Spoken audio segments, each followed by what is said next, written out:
তো আমরা চললাম এখন বাজার ঘুরতে। তো বাজারে কিছু কাজ আছে, তো চলো একবারে তোমাদের সঙ্গে টোটোতে উঠে কথা বলছি। আর টোটোতে যদি অন্ধকার থাকে তো বাজারে গিয়ে একবারে তোমাদের সঙ্গে কথা বলছি।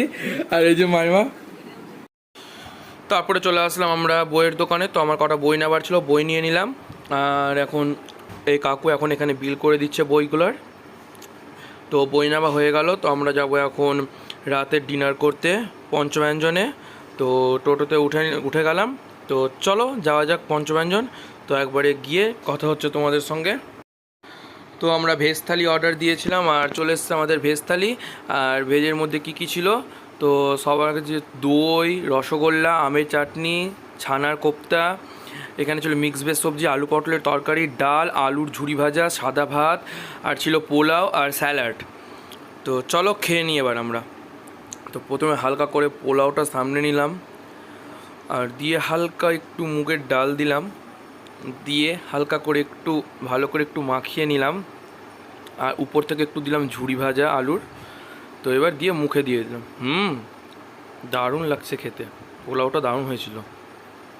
আর রেন ভাই এদিকে ডায়েট করছে, কিন্তু রেন ভাই দেখো সব কিছু খেয়ে নিয়েছে, এখন দই খাচ্ছে। তো আমরা রেস্টুরেন্ট থেকে খাবার দাবার খেয়ে বেরোলাম, এই যে আমি আর এই যে রেন ভাই।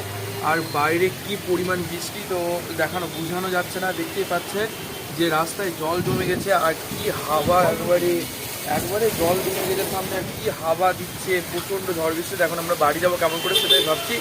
তো একবারে বাড়ি গিয়ে তোমাদের সঙ্গে কথা হচ্ছে। তো টোটো ধরার আগে আবার প্রচণ্ড জোরে বৃষ্টি চলে আসলো, তো আমরা টোটো ধরতে পারলাম না। তো দাঁড়িয়ে আছি এখন একটা ছাদের নিচে। বৃষ্টি থামলে আমরা টোটো ধরবো। আর অবশ্য কোনো টোটো কৃষ্ণপল্লী যেতেও চাইছে না, বলছে জল হয়ে গেছে। তো দেখা যাক কি হয়। তো এই মাত্র বাড়িতে ঢুকলাম, মানে কি বলবো, একটাও টোটো আসতে চাইছিল না। আর প্রচণ্ড ভিজে গেছিলাম, গোটা পা জলে একদম ভিজে গেছিলো। তো এখন বাজে ঘড়িতে রাত্রি 9:45। তো আজকের মতো এতটা, দেখা যাবে নেক্সট ডে।